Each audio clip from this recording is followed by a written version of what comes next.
Over 1 billion cows are alive on this planet right now. Most of them are headed for a dinner plate. Pigs, chickens, goats, sheep. If it's got legs, someone's roasted it.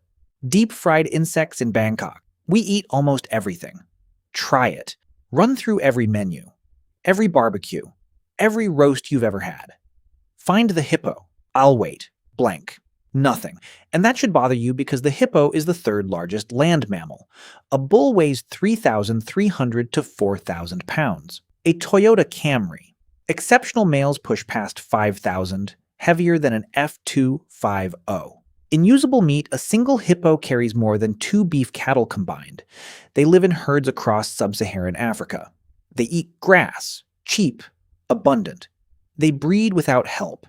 They've shared rivers with humans for tens of thousands of years. On paper, the hippo looks like perfect livestock. Massive body, cheap diet, social behavior. So how did 10,000 years of agriculture and 8 billion people skip it? The answer is a stack of reasons. And the strangest part? In 1910, America almost did it anyway. Congress came within a handful of votes of farming hippos in Louisiana. But first, you have to understand why the math never worked. Start with the math, because that's where the dream dies. A beef cow reaches slaughter weight in 18 to 24 months. 400 to 500 pounds of beef. Economics mapped to the penny. Now, run those numbers on a hippo. Gestation is 8 months, comparable to cattle, but the calf weighs 100 pounds at birth and won't reach full size for 5 to 7 years. Some males keep growing past 10.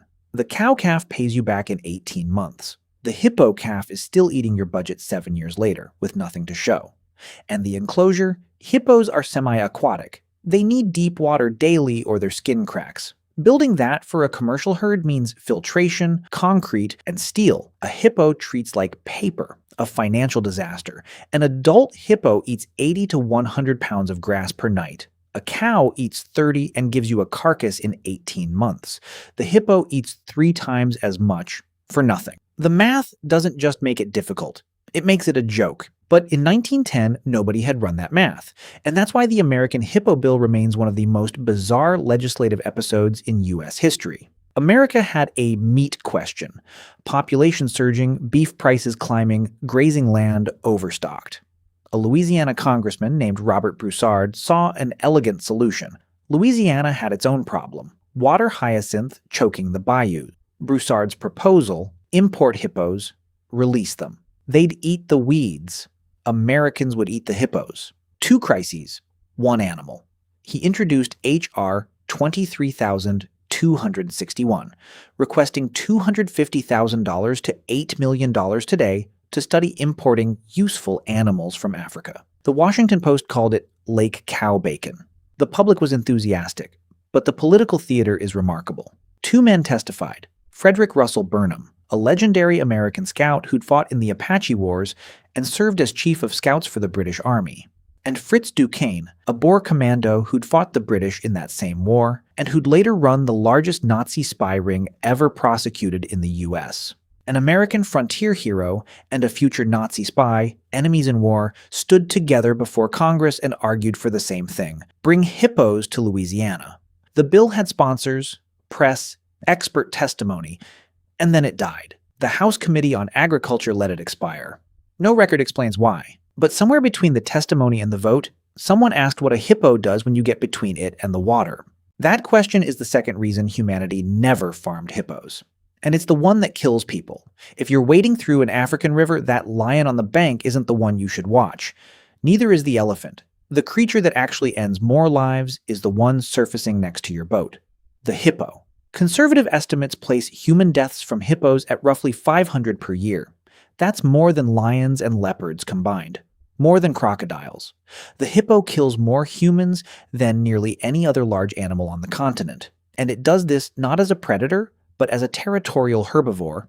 Any encroachment is a provocation requiring lethal response. A bull hippo's jaws open to nearly 180 degrees. In a threat display, the gap measures about 4 feet across, wide enough to close around an adult human torso. Let's put that bite in perspective. A lion's jaws clamp at about 650 pounds per square inch. The hippo nearly triples that, crushing at 1,800 pounds per square inch. Those teeth weren't for slicing prey. They punched through the hide and bone of rival hippos weighing 2 tons. On land, hippos hit 19 to 22 miles per hour. Usain Bolt's peak was 27 miles per hour, held for about 2 seconds. A hippo charging at 20 miles per hour, weighing 4,000 pounds, jaws already opening. You don't outrun it. You survive only if it loses interest. Now imagine farming that animal. A dairy farmer walks among his cows every morning, inspects hooves, gives injections. The entire history of husbandry depends on safely sharing space with the animal, and cattle were bred for that tolerance. Hippos weren't. Everyone alive carries the wild programming of a creature never domesticated. 16 million years of being too large, too aggressive, too dangerous to challenge. A farmhand who walked into a hippo enclosure the way a dairy worker walks into a milking barn would not reach the water's edge. This points to a deeper question. Why the hippo never came close to domestication? In 1997, evolutionary biologist Jared Diamond identified 6 criteria for domestication: diet, growth rate, breeding in captivity, disposition, panic response, and a social hierarchy humans can co-opt. Cattle satisfy all 6. Sheep, goats, pigs, horses, chickens, dogs, they all do. The hippo fails on at least 3. Disposition, a bull hippo actively seeks to kill anything that enters its space. Growth rate, 5 to 7 years versus 18 months for a cow. And social structure, cattle have a hierarchy you can co-opt. Hippos are territorial, not hierarchical. No led animal, no chain of command. Then there's genetics. The hippo isn't closely related to the pig. DNA analysis confirmed its closest relatives are cetaceans, whales, and dolphins. The animal that looks like it belongs in a barnyard shares a common ancestor 55 million years ago with the humpback whale. And culture. The hippo occupies a space in human consciousness that is simply not food. In ancient Egypt, the goddess Tauret took the form of a pregnant hippo, protector of mothers and newborns. Her figurines excavated everywhere from pharaohs' bedrooms to laborers' homes.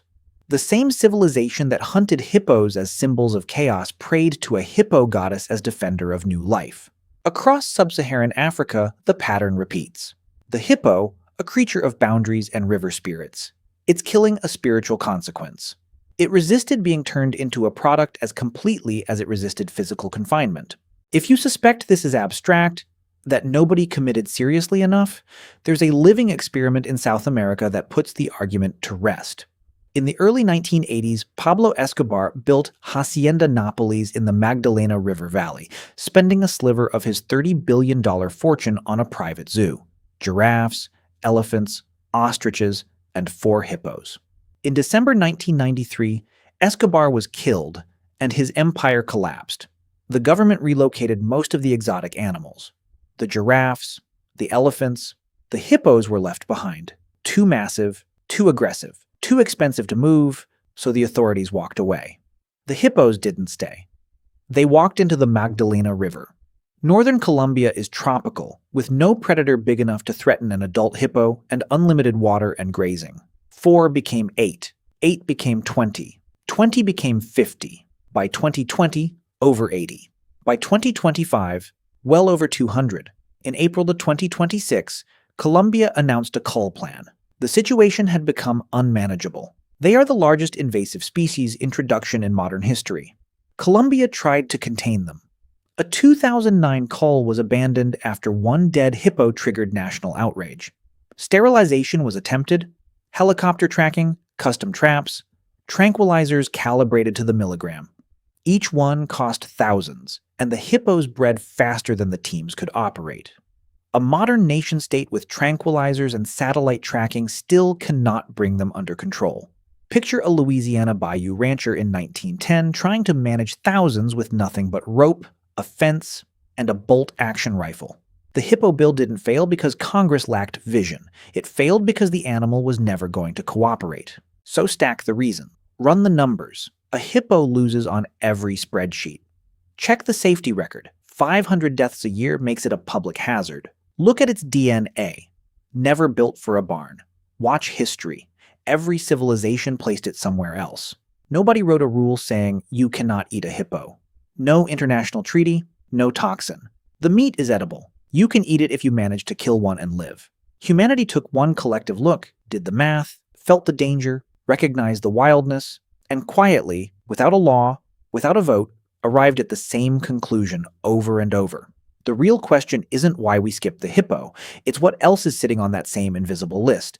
Whales, gorillas, dolphins, elephants. The list is longer than you think. So I'm asking you, what's the one animal you'd never eat? And be honest, what's the real reason? Drop it in the comments. I read everyone. And if you want more questions like this, hit subscribe. The algorithm will stop showing you these videos if you don't. We do this every week. The next one's going to mess with your head even more.